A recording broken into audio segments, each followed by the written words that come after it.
तरी रोटर करून सोडून पण द्यावा सोडून लागतो असं आहे. असं कधी वेळ आली का? आली की दिपाळीचा प्लॉट आपला पूर्ण करपेने गेलता. जवळजवळ 30-40 हजार रुपये नुकसान झालं. खर्च सुद्धा निघाला नाही.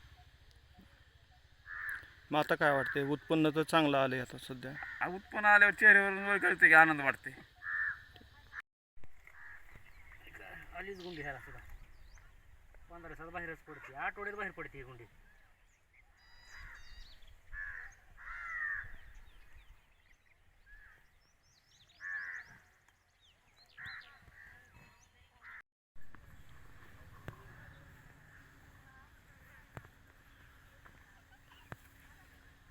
मध्ये ही आपला प्लॉटला तुम्हाला जुना हिडू पाठवतो मी. मोठा ढिगारी जायचं आहे.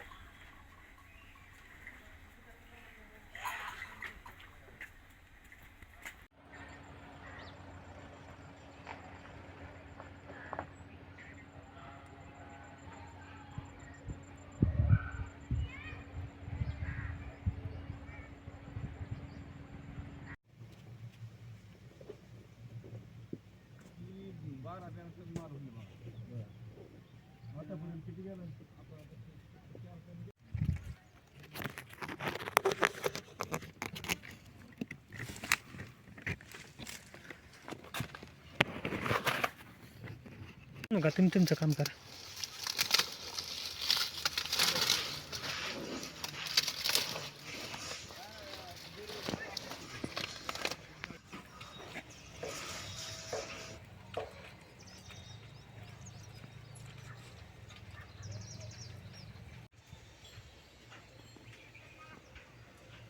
पान असलं चांगलं वाटते.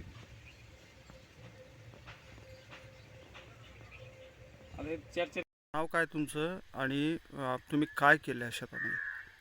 माझं नाव धनंजय दिगंबर वीर. मी महिमा IT कंपनीचं फ्लॉवर लावण केलेली आहे. त्याची 9 दिवसाचा कालावधी आहे. ॲडवांटा कंपनीचा आहे, वाण आहे.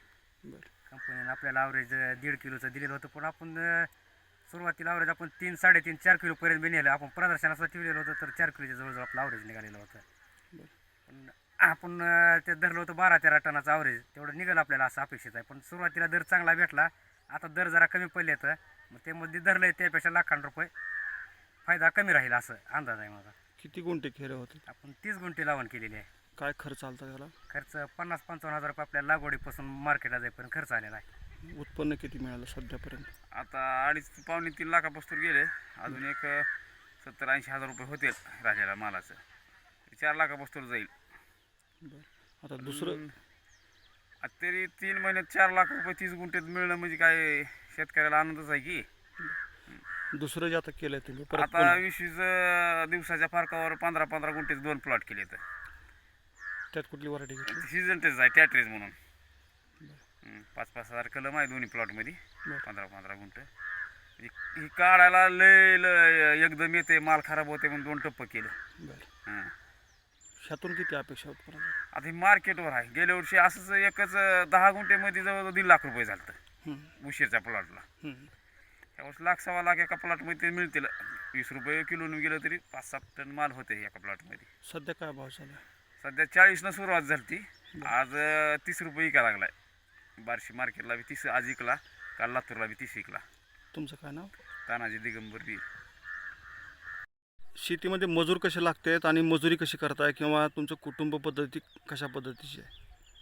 आम्ही शेतात मजुराची गरज भासत नाही. आम्ही मजुरीला माणूस लावित नाही. कारण आम्ही 2 जणांच्या घरचे बाय आहेत ना, ते आम्ही जेवढं करतो ना त्यापेक्षा जास्त करू लागायला हागे करीत नाही. ते सकाळपासून ते संध्याकाळपर्यंत आम्हाला प्रत्येक कामात मदत असते त्यांची. किती कुरपण मजूर? असो, खत घालणं असो, पुन्हा काढणे असो, निवडणे असो, पॅकिंग करणं असो, सगळे त्यांचं निम्याच्या पुढं म्हणलं तरी वाटा हरकत नाही त्यांचा. मजुरी किती संक्रांत वाजता? सण सुद्धा शेतात साजरा केला आम्ही.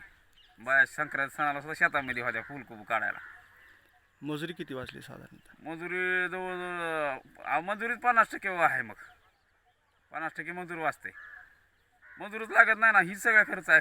तासभर बी का फुलकुबू काढायला यायचं म्हणलं तरी दिवसाचा रोजगार द्यावा लागते 300 रुपये. आमचं संयुक्त कुटुंब आहे, म्हणजे विभक्त कुटुंब नाही. त्यामुळे फायद्यात आहो आम्ही. एकत्र कुटुंबाचा एवढा फायदा आहे बा. सगळ्याला सुख, पैसा भरपूर, सगळं सुखसुई.